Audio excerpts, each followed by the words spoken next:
और बड़ा अपडेट जो मिल रहा है वो पहले आपको बताते हैं। विवादित बयान मामले में तेलंगाना के बीजेपी विधायक टी राजा को एक बार फिर से हिरासत में लिया गया है। इससे पहले आपको बता दें टी राजा को गिरफ्तारी के बाद कोर्ट से जमानत मिल गई थी। हैदराबाद में टी राजा के खिलाफ जबरदस्त प्रदर्शन हो रहे हैं और इसीलिए तनाव को देखते हुए बड़ी संख्या में पुलिस बल भी तैनात किया गया है। तस्वीरें आपके सामने है, देखिए आखिर किस तरीके से प्रदर्शन वहां लगातार जारी है।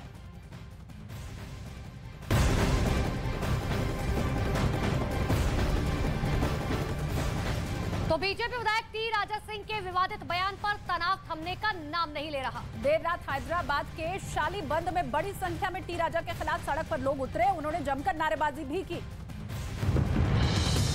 इतना ही नहीं, प्रदर्शनकारियों ने सड़क पर आगजनी भी की, जिसके बाद पुलिस फोर्स ने लोगों को खदेड़ने के लिए लाठीचार्ज किया। पुलिस का एक्शन होते ही प्रदर्शनकारियों ने बचने के लिए भागना शुरू किया। देर रात हुए इस एक्शन में पुलिस ने कई प्रदर्शनकारियों को भी पकड़ा, जिसकी खबर मिलते ही AIMIM के प्रमुख असदुद्दीन ओवैसी ने विवादास्पद बयान का विरोध कर रहे प्रदर्शनकारियों को छुड़ाया। जिसके बाद ओवैसी ने प्रदर्शनकारियों से मोबाइल फोन पर बात की, जिसका ऑडियो सोशल मीडिया पर खूब वायरल हो रहा है। इस ऑडियो में प्रदर्शनकारी ओवैसी का शुक्रिया अदा करते हुए दिखाई दे रहे हैं और ओवैसी उनका ढांढस बंधाते हुए सुनाई दिए। घर का दरवाजा तोड़ के हम घुमा लेके भाई बहुत बुरा हुआ। वो मालूम होते कि मेरे को मैं मुजफ्फर को बोला जो आके मुजफ्फर कोऑपरेटर साहब और समस्त कोऑपरेटर साहब आके हम लोग रिहा करे और आपका बहुत बहुत शुक्रिया जज़ाकल्लाह। अब जाओ 1:30 बज गया, सुबह 1:30 बज रहे, अब जाओ घर में परेशान होंगे। जी इंशाल्लाह मुजफ्फर समझ लिया कि आपको घर पे छोड़ देंगे। जी अच्छी बात है साहब, शुक्रिया साहब। आराम से रहो, परेशान रखो, इंशाल्लाह मालूम होते कि हम हरकत में आए मगर ये नहीं होना था वो। जी साहब आप जाइए, घर को जाइए, आराम करिए। ओवैसी ने उस दौरान सभी लोगों को आराम से रहने की बात कही। वहीं प्रदर्शनकारियों ने ओवैसी से पुलिस की पिटाई की शिकायत की। और अगली बड़ी खबर उत्तर प्रदेश के बदायूं से है, जहां पर एक आदमी को महिला के साथ बदसलूकी करना महंगा पड़ गया। दरअसल आरोप ये है कि आदमी भीड़भाड़ वाली जगह से गुजरते वक्त महिला को भद्दे कमेंट कर रहा था। बिल्कुल, इस बात की जानकारी महिला ने अपने आसपास के लोगों को दी और जिसके बाद वहां मौजूद लोगों ने आदमी को जमकर पीटा। उत्तर प्रदेश की खबर आपको हम बता रहे हैं, तस्वीरें भी हमने आपको दिखाई। देखिए, मुरादाबाद के एक आदमी की पिटाई का वीडियो अब जमकर वायरल हो रहा है, जिसमें हाईवे पर मौजूद सभी लोगों ने आदमी की मिलकर पिटाई की। आरोप है कि आदमी भीड़ भाड़ वाली जगह से गुजरते वक्त महिला को भद्दे कमेंट कर रहा था, जिसकी जानकारी महिला ने आसपास के लोगों को दी। फिर क्या था, वहां मौजूद सभी लोगों ने आदमी को पकड़ा और उसकी धुनाई कर दी। आदमी की पिटाई करने का ये वीडियो सोशल मीडिया पर वायरल हो रहा है। दावा किया जा रहा है कि वायरल वीडियो मुरादाबाद के बसौली कोतवाली के पास MF हाईवे का है, जहां महिला के साथ बदसलूकी करने वाले को सभी लोगों ने मिलकर सबक सिखाया।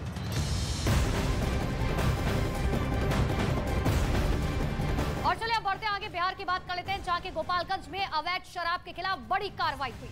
जब हजारों लीटर शराब को पुलिस की मौजूदगी में बुलडोजर से यहां पर नष्ट कर दिया गया। तस्करों के खिलाफ कार्रवाई में अवैध शराब का ये जखीरा बरामद किया गया था।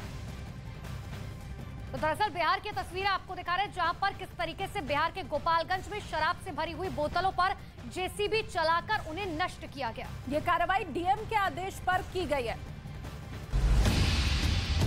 शराबबंदी वाले बिहार में करोड़ों रुपए की जब्त शराब पर बड़ी कार्रवाई की गई। शराब की बोतलों को पुलिस की मौजूदगी में नष्ट किया गया।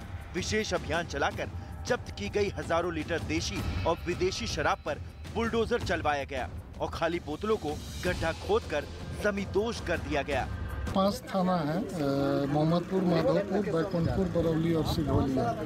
इसमें जो जब्त 2230 लीटर जो शराब है तो वो DM साहब के आदेश से उसका विनष्टीकरण किया जा रहा है। तो यहाँ दंडाधिकारी और एक्साइज प्रतिनिधि और सारे थाना के स्टाफ हैं, उन्हीं के सामने विनष्टीकरण। DM के आदेश पर विभाग के अधिकारी और मजिस्ट्रेट की मौजूदगी में करीब 2230 लीटर देसी और विदेशी शराब की बोतलों को नष्ट किया गया। दावा किया गया कि 5 थानों में शराब तस्करों के खिलाफ कार्रवाई कर जो शराब जब्त की गई थी उसी को नष्ट किया गया है। और चलिए अब खबर जो दिल्ली से मिल रही है वो आपको बता देते हैं। यहाँ तिमारपुर में हत्याकांड का पता चला है। दरअसल आरोप है कि कुछ लोगों ने एक आदमी की पिटाई की और उसकी इलाज के दौरान मौत हो गई। अब उसका एक पुराना वीडियो इस वक्त वायरल हो रहा है। दरअसल दिल्ली की तस्वीर आपको दिखा भी रहे हैं और बता भी रहे हैं खबर, जहां पर दिल्ली के तिमारपुर इलाके का एक वीडियो काफी तेजी से वायरल हो रहा है। अब इस वायरल वीडियो में कुछ लोग एक आदमी की जम करके पिटाई करते हुए साफ दिखाई दे रहे हैं। बताया जा रहा है कि दो पक्षों के बीच में किसी बात को लेकर विवाद हुआ और बात इतनी बढ़ गई कि मामला हाथापाई तक पहुंच गया। ये वीडियो 14 अगस्त का बताया जा रहा है, जो अब सोशल मीडिया पर खूब वायरल हो रहा है। इस वीडियो में कुछ लोगों ने मिलकर एक आदमी को जमकर पीटा था। हालांकि पुलिस इस वायरल वीडियो को संज्ञान में लेकर पहले ही कार्रवाई कर चुकी है और 4 आरोपियों को गिरफ्तार कर चुकी है। दिल्ली पुलिस के मुताबिक आरोपियों के खिलाफ पहले से कई मामलों में केस दर्ज हैं, जबकि मृतक पर हत्या और चैन स्नैचिंग जैसे आरोपों में केस दर्ज था। दावा है कि पिटाई की वजह से आदमी की हालत बिगड़ गई थी और फिर अस्पताल में इलाज के दौरान उसने दम तोड़ दिया।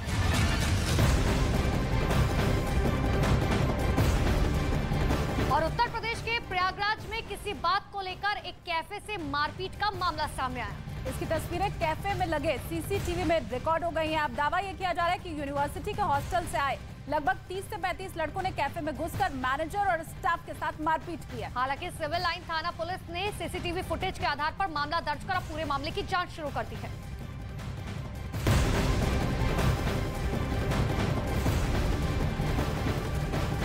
और वहीं संभल के चंदौसी में 18 फीट लंबी भगवान गणेश की सोने से बनी हुई मूर्ति गणेश चतुर्थी के उत्सव के लिए तैयार की जा रही है। भगवान तिरुपति के श्रृंगार के तर्ज पर ये श्रृंगार किया जा रहा है। गणेश जी को हर साल एक नए अंदाज में यहाँ सजाया जाता है। बिल्कुल, और ये आकर्षण का यहाँ पर केंद्र होता है।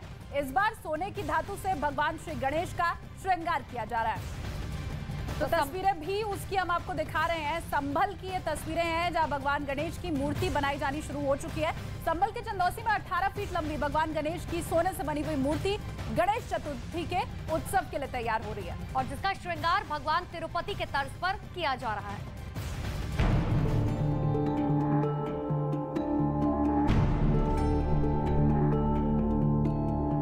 भगवान श्री गणेश की पूजा सभी देवी देवताओं में सबसे पहले की जाती है। इसी कड़ी में आने वाली गणेश चतुर्थी को लेकर भव्य रूप से तैयारियां चल रही हैं। मुंबई के बाद उत्तर प्रदेश में स्थित संभल के चंदौसी में गणेश जी की भव्य शोभा यात्रा का आयोजन होता है, जो पिछले 52 सालों से किया जा रहा है।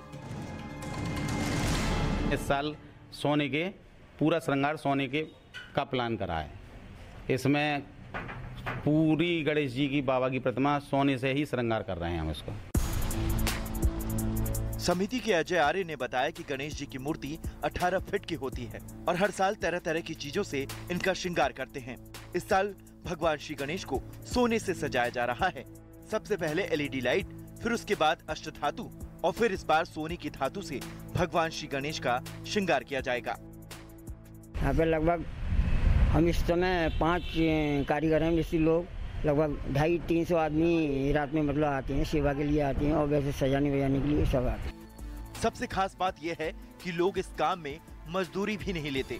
चंदौसी के ऐसे कई लोग हैं जो नौकरी और अपना व्यापार करते हैं। वही लोग समिति के सदस्य भी हैं जो इस शोभा यात्रा के लिए भगवान को दिन रात मिलकर सजाते हैं। लगभग 15 दिन से ज्यादा इस मेले का आयोजन किया जाता है, जिसमें सैकड़ों की संख्या में दुकानें, झूले और चाट पकौड़ी की दुकानें लगती हैं, जिसकी तैयारियां बड़े उत्साह के साथ चल रही हैं।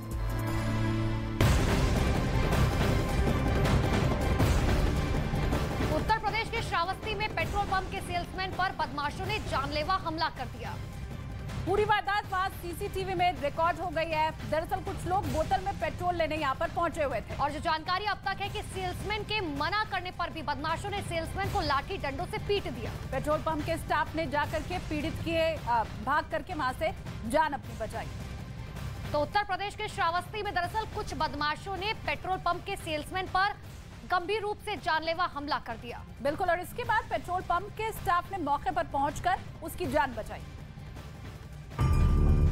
जो सीसीटीवी वीडियो सामने आया है उसमें कुछ लोग पेट्रोल पंप के सेल्समैन को पीटते दिखाई दे रहे हैं। कुछ लोग दूर से भागते आते दिखाई देते हैं और सेल्समैन की लाठी और बेल्ट से पिटाई करते हैं। कोई कुछ नहीं समझ पा रहा आखिर हुआ क्या है। दरअसल कुछ बदमाश सेल्समैन से बोतल में पेट्रोल लेने पहुंचे थे। सेल्समैन के मना करने पर विवाद हो गया। इसके बाद बदमाशों ने सेल्समैन पर जानलेवा हमला कर दिया। पेट्रोल पंप के स्टाफ ने मौके पर पहुंचकर पंप कर्मी की जान बचाई। पीड़ित की तहरीर पर पुलिस ने मामला दर्ज कर जांच शुरू कर दी।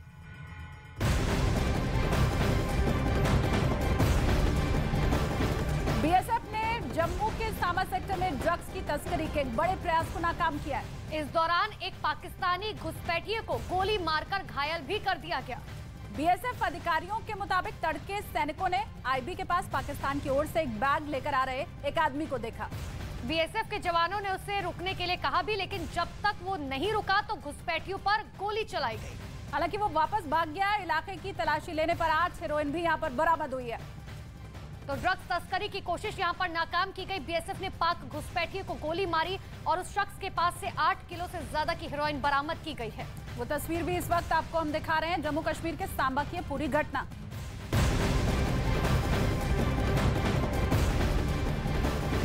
और वाराणसी के संपूर्णानंद संस्कृत विश्वविद्यालय का एक वीडियो काफी तेजी से वायरल हो रहा है। इसमें खुलेआम छात्र नकल करते हुए साफ नजर आ रहे हैं। दावा तो ये किया जा रहा है कि वीडियो शोध की परीक्षा के वक्त का है, जिसमें एक आदमी छात्रों को सवालों का जवाब देते हुए साफ तौर पर दिखाई दिया। वहीं कुछ छात्र अपने मोबाइल फोन का इस्तेमाल भी नकल के लिए करते दिखाई दे रहे हैं। इतना ही नहीं, इस वीडियो में छात्रों का एक ग्रुप भी बना हुआ दिख रहा है, जो साथ बैठकर वो अपना पेपर भी दे रहे हैं। अब बताया जा रहा है कि क्लास के अंदर ही किसी ने ये वीडियो बना करके अब वायरल कर दिया है।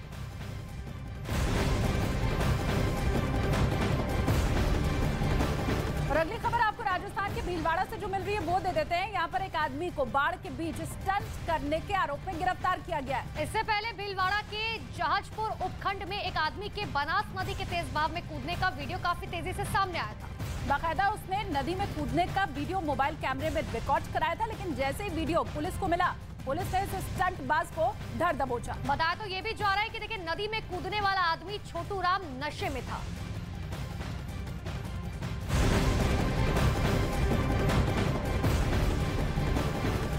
और चलिए अब बढ़ते आगे। देश के कई राज्य इस वक्त जाते हुए मानसून का पलटवार झेल रहे हैं। कुछ राज्यों में नदियां उफान पर है, कुछ राज्यों में सैलाब के साथ साथ पहाड़ खिसकने से रास्ते बंद हो चुके हैं। इतना ही नहीं, आधे हिंदुस्तान में बादलों ने कैसे अगस्त क्रांति मचाई हुई है, इन तस्वीरों के जरिए देखिए।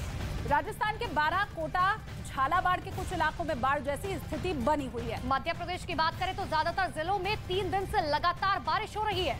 खरगोन में नर्मदा नदी उफान पर है। श्योपुर की बात करें, कई गांव पर यहां बाढ़ जैसे हालात पैदा हो गए हैं।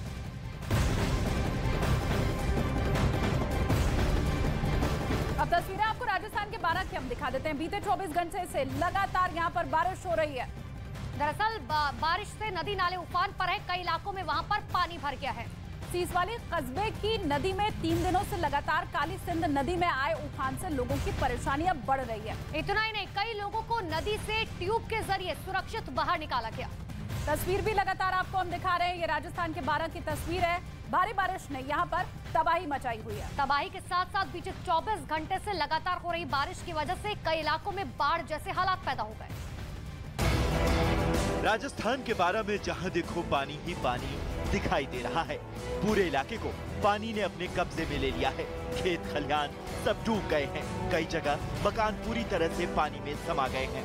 बीते 24 घंटे से लगातार हो रही बारिश की वजह से बाढ़ आ गई, जिससे कई लोगों का जीना मुहाल हो गया। स्थानीय लोगों की मदद से कई लोगों को ट्यूब के जरिए उफनती नदी से सुरक्षित जगह निकाला जा रहा है। गुलाबपुरा में नदी किनारे बने मंदिर के पास एक परिवार के 3 लोग फंस गए। 2 दिन तक प्रशासन ने उनकी कोई भी सुध नहीं ली। बाद में लोगों के सहयोग से ट्यूब के सहारे उन लोगों को नदी पार कराई गई। बताया गया कि लगातार हो रही मूसलाधार बारिश से नदियों में पानी बढ़ रहा है, जिसकी वजह से अभी कई गांवों पर खतरा बना हुआ है। ऐसे में प्रशासन ने एहतियात बरतते हुए कई इलाकों में हाई अलर्ट जारी कर दिया है। अगली खबर भी और तस्वीर राजस्थान से आपको हम दिखाते हैं। यहाँ कोटा में मूसलाधार बारिश के बाद भारी तबाही मची हुई है। चारों तरफ पानी ही पानी साफ तौर पर दिखाई दे रहा है। कई घंटों की जोरदार बारिश की वजह से कोटा के आसपास के गांव तालाबों में तब्दील हो चुके हैं। कहीं पानी घुटनों तक भर गया है तो कहीं कमर से ऊपर चला गया है। बाढ़ का कहर ऐसा है कि कई लोगों के आशियाने यहाँ पर देखते ही देखते सैलाब में समा गए। तो कोटा की तस्वीरें लगातार आपको दिखा रहे हैं, जहाँ पर मूसलाधार बारिश के बाद बाढ़ ने वहाँ पर दस्तक दे दी है। बाढ़ भी ऐसी है यहाँ पर कि चारों तरफ सिवाय पानी के कुछ भी नजर नहीं आ रहा है, जिसकी गवाही वहां से आई हुई तस्वीरों ने दी है। कई घंटों की जोरदार बारिश की वजह से कोटा के आसपास के गांव पूरी तरीके से तालाब में तब्दील हो चुके हैं।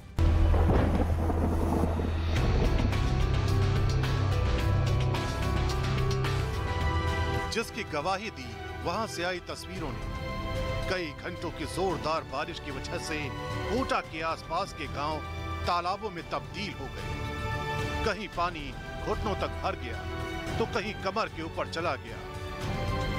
बाढ़ का कहर ऐसा कि कई लोगों के आशियाने देखते ही देखते सैलाब में समा गए। बाढ़ के पानी में फंसे लोगों को निकालने के लिए एनडीआरएफ और एसडीआरएफ की टीमों ने मिलकर रेस्क्यू ऑपरेशन चलाया। रेस्क्यू टीम देखिए, ये बुजुर्ग हैं, यहाँ पर इनका रेस्क्यू किया जा रहा है और यहाँ पर कीड़े मकोड़े देखिए लगातार हैं और लोगों के शरीर पर चढ़ जाते हैं।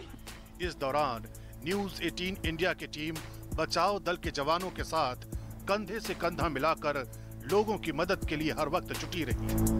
न्यूज 18 इंडिया काफी इनका काम काबिले तारीफ है। ये वहाँ पर पहुँचते हैं जहाँ पर कोई नहीं जा सकता। कोटा में कुछ गांव तो ऐसे थे जिन्हें इस सैलाब ने वीरान कर दिया। जान बचाने के लिए वहां के लोग जैसे बन पड़ा निकलते दिखे। कुछ लोगों ने तो रेस्क्यू टीम का इंतजार करने के बजाय खुद की रबर की ट्यूब में हवा भरकर वहां से निकलना सही समझा। तो बहुत से लोग ऐसे थे जिन्हें वहां से निकालना बचाव दल के लिए बड़ी चुनौती साबित हुआ।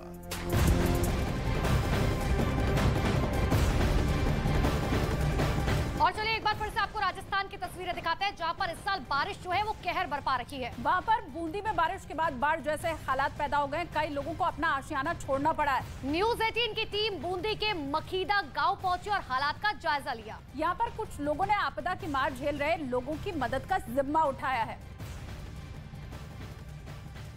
न्यूज चैनल न्यूज 18 इंडिया और न्यूज 18 इंडिया राजस्थान के तमाम उन बाढ़ग्रस्त इलाकों में पहुंचा जहां पर लोग बाढ़ की त्रासदी से त्राहिमाम कर रहे हैं। लेकिन इस बीच हम आ पहुंचे हैं बूंदी जिले के माखीदा गांव में, जहां पर लोगों ने आपसी प्रेम और सौहार्द की मिसाल पेश की है मदद करके लोगों की। दरअसल यहाँ के लोगों ने उन लोगों की मदद का जिम्मा उठाया है जो कि बाढ़ की मार से त्राहिमाम कर रहे हैं। आसपास के जो तमाम इलाके हैं वहां पर सैकड़ों लोग ऐसे हैं जिनके पास खाने पीने को कुछ भी नहीं, क्योंकि दरअसल ये इलाका जो है वो थोड़ा सा ऊपर है, ये गाँव थोड़ा सा ऊपरी इलाके में है। ऐसे यहाँ के जो लोग हैं उन्होंने ये ठानी है कि हम उन लोगों का पेट भरेंगे जो इस वक्त दाने दाने को मोहताज हैं। देखिए यहाँ पर किस तरीके से खाना पीना बनाया जा रहा है, न सिर्फ सुबह न बल्कि दोपहर में भी और शाम को भी इसी तरीके से लगातार यहाँ काम चलता रहता है और खाने पीने की व्यवस्था की जाती है उन लोगों के लिए जो पानी के बीच में कैद हो गए हैं और जिनके पास खाने पीने को दाना नहीं है। और वहीं इलाके की विधायक और बीजेपी नेता चंद्रकांता मेघवाल ने राज्य सरकार पर मदद न करने का आरोप लगाया और जमीन पर ये लोग खाना खाते दिखाई दे रहे हैं। आपदा की मार ऐसी है कि किस तरीके से इन लोगों की दुर्दशा हो गई है। और इस बीच देखिए चंद्रकांता जी भी यहाँ पर आई हुई हैं, इन्हीं से जानते हैं मैम ये किस तरह की दुर्दशा है। दुर्दशा तो ही सही, बहुत बड़ी आपदा इनके ऊपर आई है और हर साल विपदा आना, मुझे लगता है ये भी एक बहुत बड़ी परेशानी इन लोगों के सामने आकर खड़ी हुई है। मैं इस समय यही मांग करूंगी कि तुरंत प्रभाव से सीएम साहब पूरे मेरे विधानसभा एरिया का हवाई सर्वे करें, खुद आकर स्थिति का आकलन ले, वो आकर देखे, न कि वो गुजरात जाएं और न दिल्ली जाएं। पहले मेरी विधानसभा में प्रति वर्ष की भांति आप देखिए हर साल बाढ़ आना और फिर उसके बाद कुछ भी इनको नहीं मिलना, जहाँ मकान टूट रहे वहाँ पैसे नहीं आना। तो यथा स्थिति का आकलन करेंगे तो उनको लगेगा कि कितनी बुरी हालात में लोग फसलें चौपट हो चुकी है।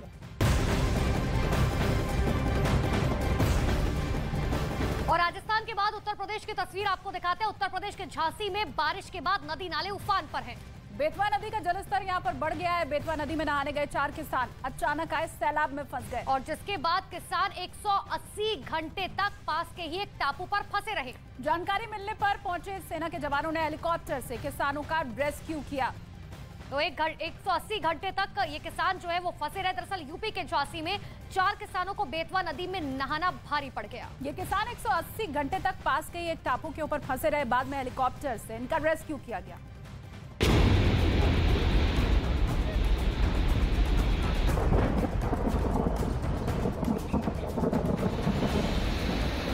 सैलाब की ताकत क्या होती है ये देख लीजिए। इंसान कुदरत के आगे लाचार और बेहद मजबूर कैसे हो जाता है वो देख लीजिए। टापू पर 4 लोग फंसे हैं। इन लोगों को मदद की दरकार है, लेकिन कोई इन तक मदद लेकर पहुंचे भी तो कैसे पहुंचे, क्योंकि पानी के प्रहार ने इन लोगों का रास्ता रोक रखा है। जब इस जल प्रलय के बीच इंसानों की सारी कोशिशें फेल हो गई तो मशीनों का सहारा लिया गया। इन 2 लोगों को बचाने के लिए सेना एक्टिव हुई। हेलीकॉप्टर आसमान में मंडराने लगा। सबसे पहले टापू पर फंसे इन लोगों के लिए हेलीकॉप्टर से खाना गिरा गया। उसके बाद शुरू हुआ इनका रेस्क्यू ऑपरेशन। देखिए कैसे एक एक करके वायुवीरों ने इन लोगों की जान बचाई। तस्वीरें उत्तर प्रदेश के झांसी की हैं। जानकारी के मुताबिक ये लोग बेतवा नदी में नहाने के लिए गए थे, लेकिन तभी पानी का बहाव इतना तेज हुआ ये टापू में फंस गए। चारों किसान करीब 180 घंटे से टापू पर फंसे हुए थे।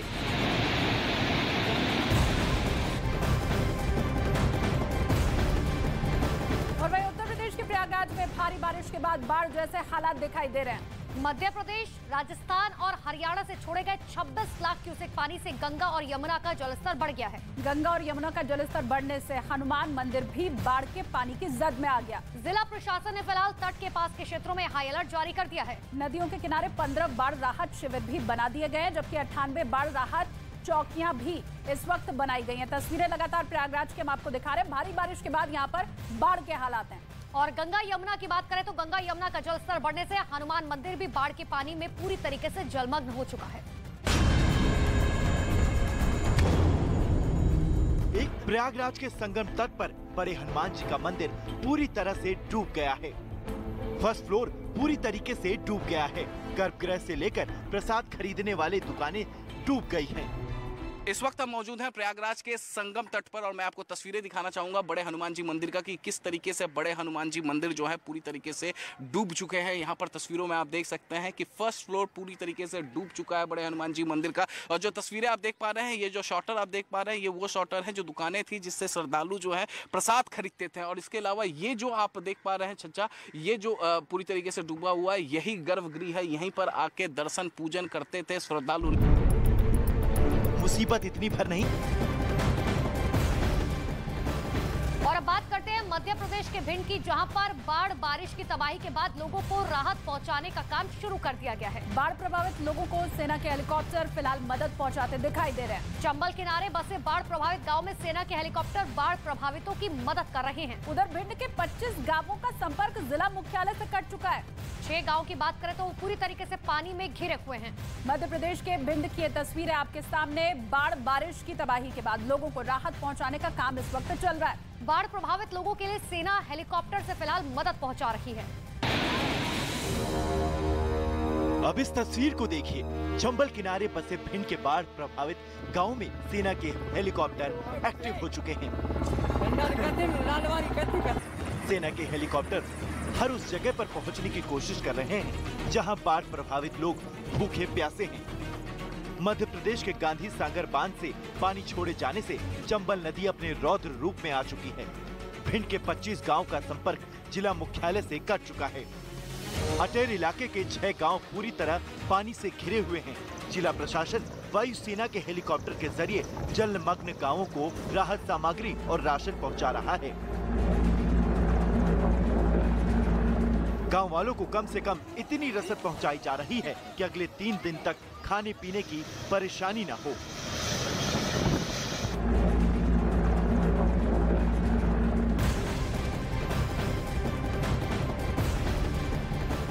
तो अगली खबर नोएडा से, जहां पर ट्विन टावर रविवार को गिरा दिया जाएगा। दरअसल बताया जा रहा है कि 3500 किलो बारूद से 9 सेकंड में ध्वस्त होगा ट्विन टावर। ट्विन टावर में करीब 900 फ्लैट हैं जो कि जमींदोज कर दिए जाएंगे।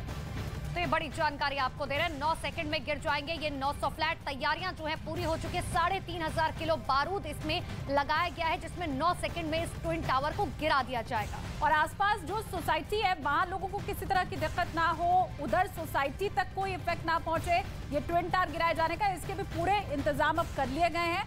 रविवार को मात्र 9 सेकंड और इन तस्वीरों में जो ट्विन टावर आप देख रहे हैं ये जमींदोज हो जाएगा। हालांकि जब ये ट्विन टावर जमींदोज होगा उसके बाद का जो मलबा है, जो प्रशासन का कह रहा है कि मलबे को साफ करने में करीबन 3 महीने का वक्त लगेगा। लेकिन देखिए, हम आपको घड़ी भी दिखा रहे हैं कि आखिर कितने घंटे, कितने मिनट और कितने सेकंड जो है बचे हुए ट्विन टावर को गिरने में।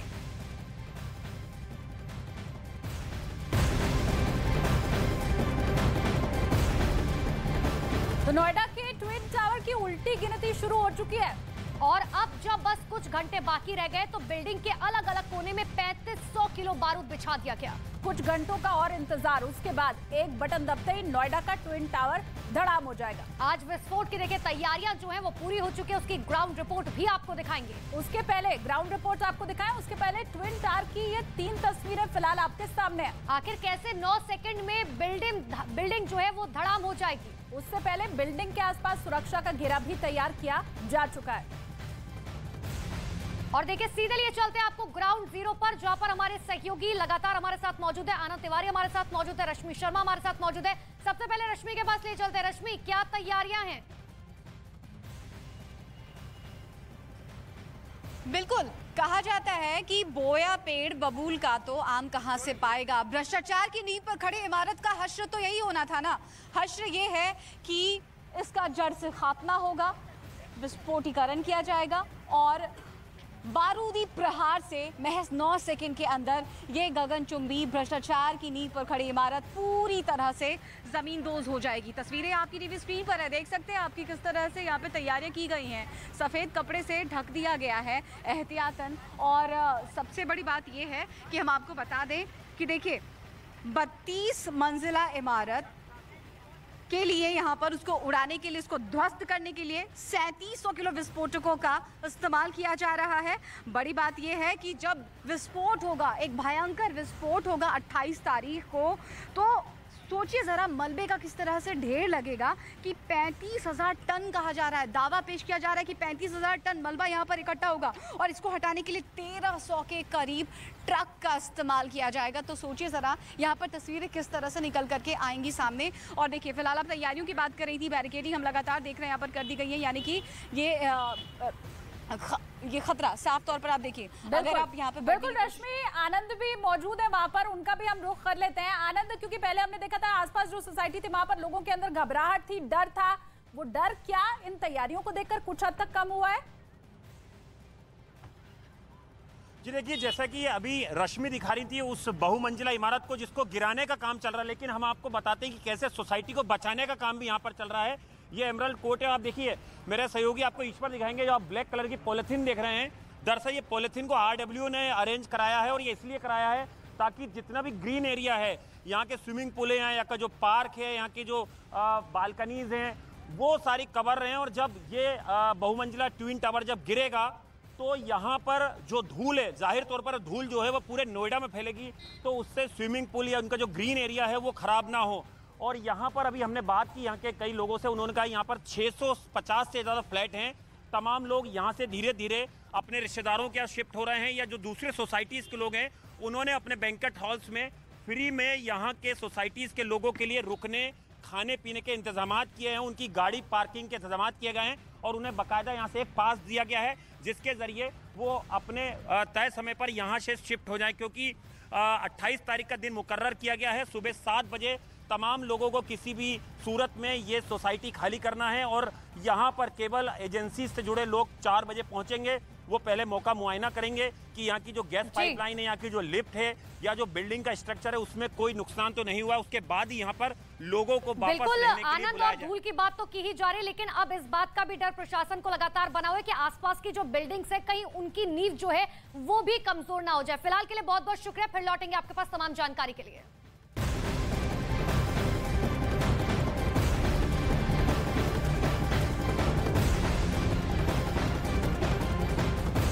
नोएडा का गगनचुंबी ट्विन टावर कुछ ही घंटों में जमींदोज हो जाएगा, क्योंकि देखिए प्रशासन ने ट्विन टावर गिराने की पूरी तैयारी कर ली है।